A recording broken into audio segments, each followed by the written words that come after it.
Welcome to the bold analysis, ladies and gentlemen, and thank you very much for supporting the bold podcast. My voice is a bit altered kidogo because I am really having home. I think there is the outbreak of the flu in this country.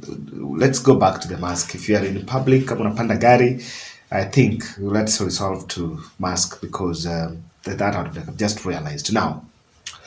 Okia Omtata is saying that when you see president very hungry, and speaking not very hungry, very angry with the people, then you know very well that it is a desperate attempt to hold his party in solidarity with his plan, and in clearly there is an UDA fallout, and that is why you are seeing president going out of his way to show anger in public. Now, that anger is very visible. And I want you to listen to this sound bite from Narok. Mimi nangojea wale wabunge watakuwa ukule bunge ni tuwaone kwa macho kwamba wao wanapinga ati ajira ya hawa vijana ambao waliwapigia kura. Wanapinga mpango wa manyumba ya hawa wangwana na 5%, ili hali yeye mjumbe anapata 3%. Si ni mzuri tujue ni kina nani watapiga kura against this finance bill, ama namna gani wananchi? Na mimi nataka niwaulize ndugu zangu, hapa nimesikia viongozi wameongea. Now all of a sudden, they are now the state resorted to the threats and intimidation to the members of parliament, showing out clearly that the president is out of it. It is out of the touch with his party circle. And in this podcast, I'm going to tell you why Ruto is desperately for this bill and why there is that anger. I think that's what no one else is talking about. Just this morning, I just read an article, I think it's in the Nation, that the Raymond Omolo, the PS in charge of interior security, is asking the non-governmental organization to explain the source of their funding of close to over 100 billion funding, and also to explain further why some of them have been non-compliant with the filing, I think some returns or something. And this question has just come over now, and what I'm just wondering is there is an NGO board that is in charge, that oversees the operations of NGOs, that is also is supposed to be in it. And the NGOs are the ones that today in February 6th, they've organized some protest in Nairobi and putting the government on toes that they're not listening to the people. And listening to the people has not well been explained. Many have resorted to look at it as if not listening to Wanjiku. Listening to the people even means this.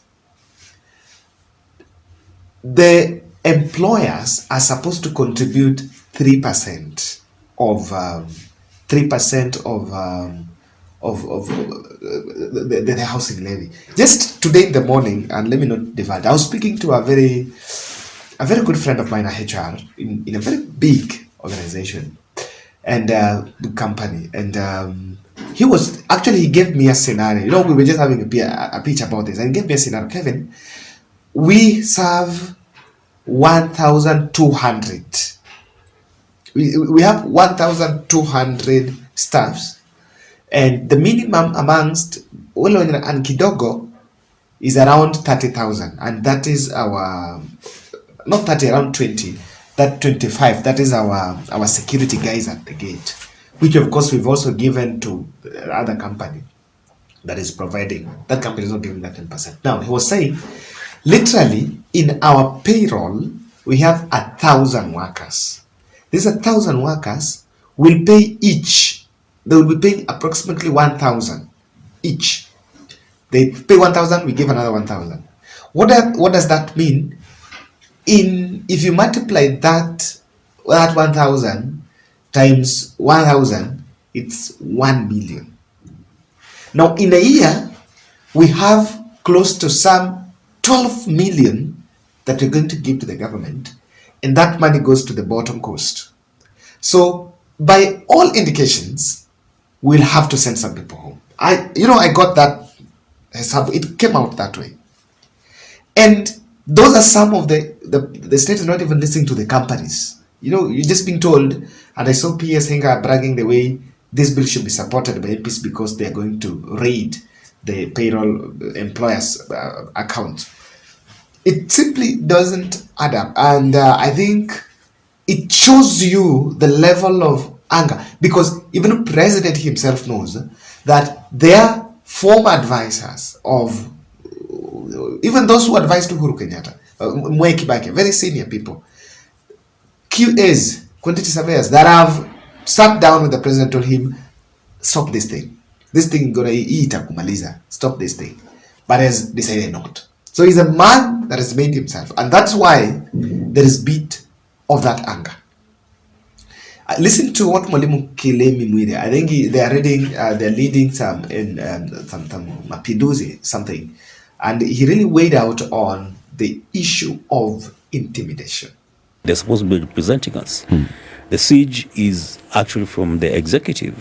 We've just seen the intimidation from the deputy president, the intimidation from the president, instructions that we will watch how you vote. I don't know how they'll do that, because parliament voting is supposed to be secret ballot, and MPs are supposed to vote on using their conscience. Now, Mwalimu Kilemi Kiama, I think it's Kilemi wa Kiama, not Kilemi Mwiria, Kilemi wa Kiama, was speaking in Spice FM, and if you listen to that interview, you just get to the broader aspect of how this is going on. Now, why is the president angry? And there is a bit of that, because ikiwa kitu mzuri, all of us are supporting. But I want to tell you the scare.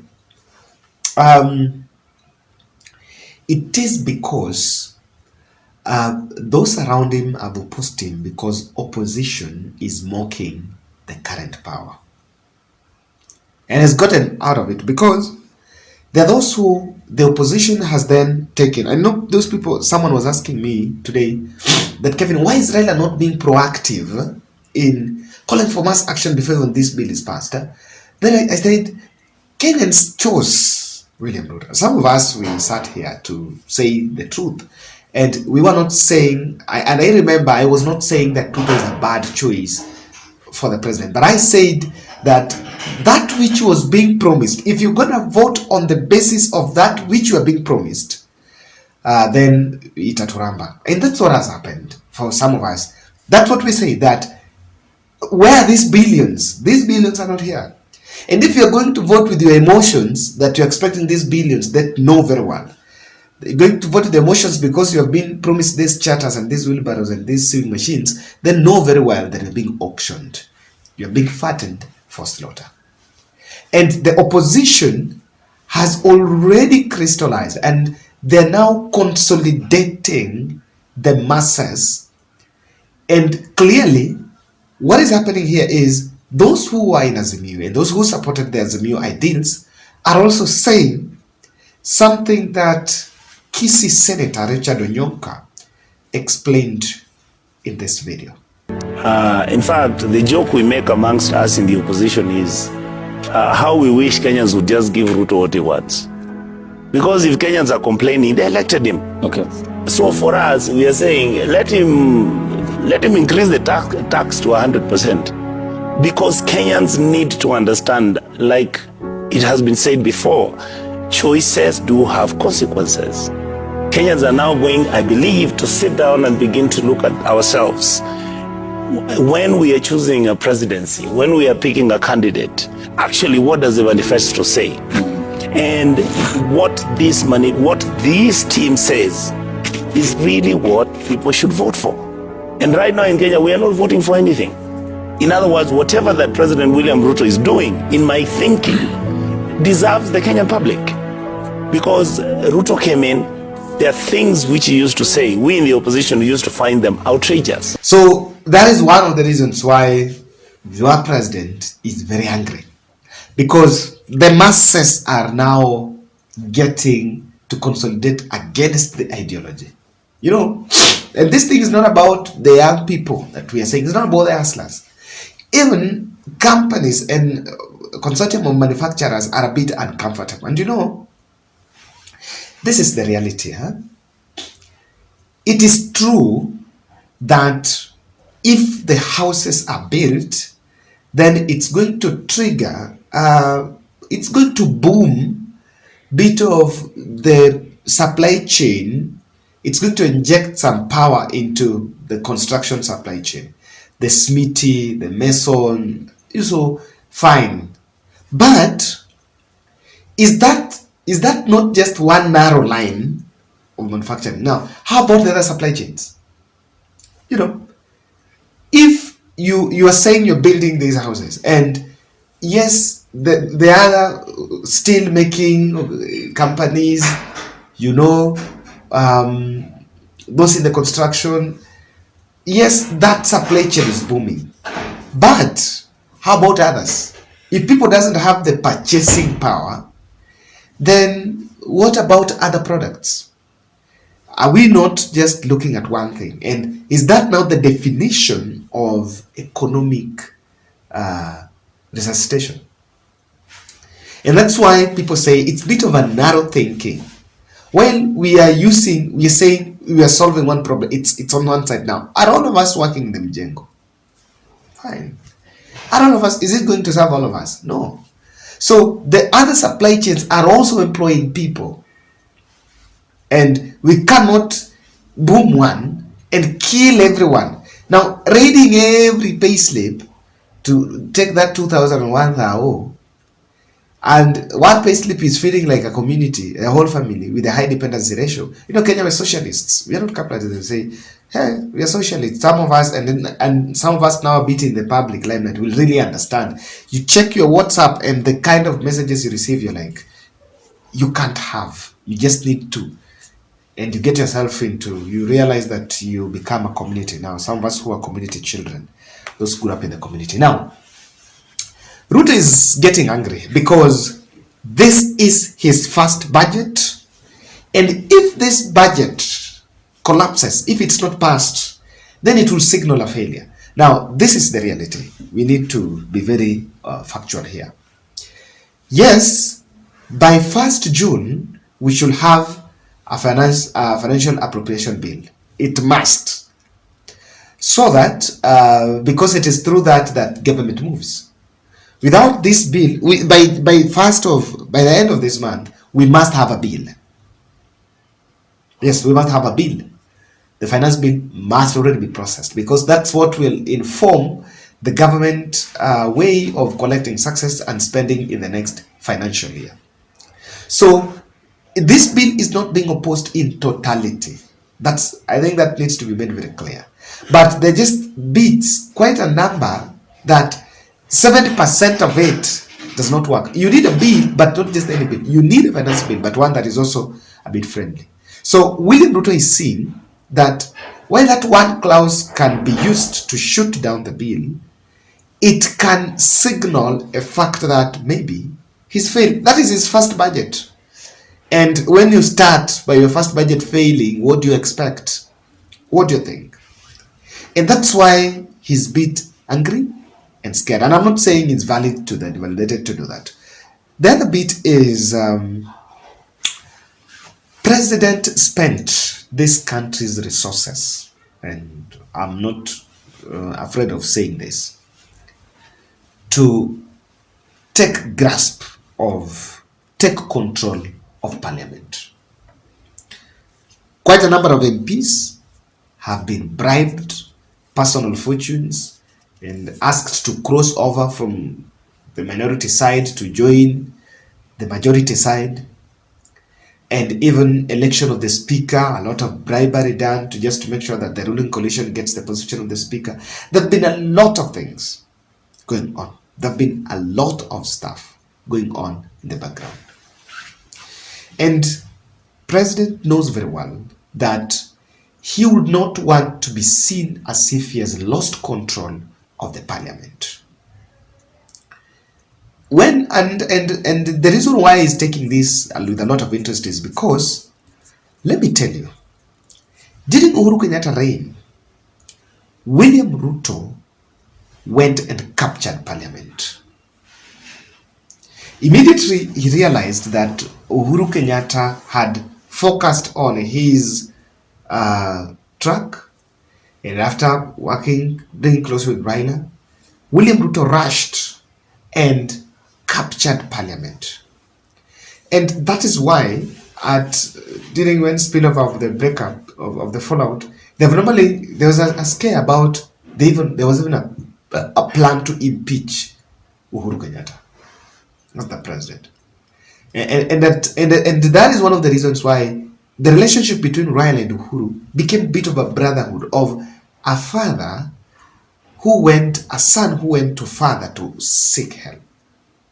It was more of that, because the son of Jomo Kenyatta was already a captive. He was already captured. And he went, and Ruto went and did that in parliament. And that's why there was a lot of frustrations. Whatever Uhuru will try to do will not get its way. And Uhuru realized that. So quite a number of these people that are saying they were stripped off of their, maybe it was in parliament, is because they had crossed over and there was no allegiance to former President Uhuru Kenyatta. And William Ruto knows very well that if you are captured in parliament, if you lose control of parliament, then that's the end of your term. And that is why he's pushing. He wants to make sure, even after it's passed, I'm telling you, after this threat, he will bring these MPs and start now some atonement, change the tone and soften the ground to make sure that these guys are not so much against him. That's my take on the anger. Let's look at something very, very, very critical in my next podcast. Make sure you watch my next podcast. And thank you very much for supporting me.